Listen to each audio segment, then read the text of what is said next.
So guys, meron tayong ano ngayon dito. Dalawang flute. Yan. So itong ano 1, 2, 3, 4, 5, 6, 7, 8, 9, 10.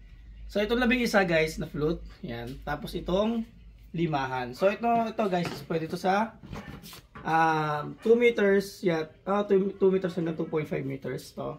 Tapos ito naman is pwede siya sa 3 meters hanggang sa 3.5 meters. So pwede rin ito hanggang 4 meters guys ito. So tetestingin natin yung tunog nila. Kung size matter ba talaga. Yan. Kung pag malaki ba talaga is malakas. O kahit maliit is malakas. So ito na yung ano natin guys, limahan. Ito.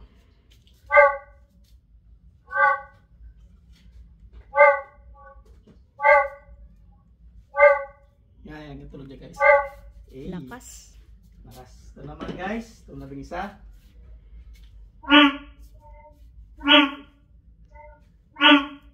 Ito tunog niya. Sheesh.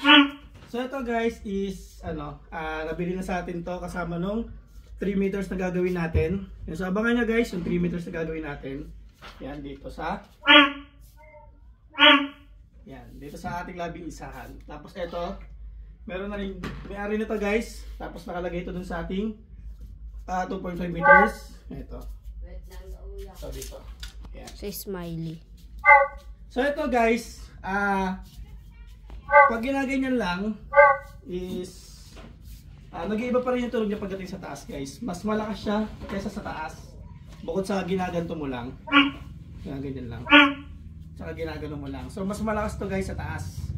Kasi continuous yung hangin sa taas. Tsaka mas enhance yung yung tunog niya sa taas. So yun lang guys. Kapag kita sa ating flute na dalawa.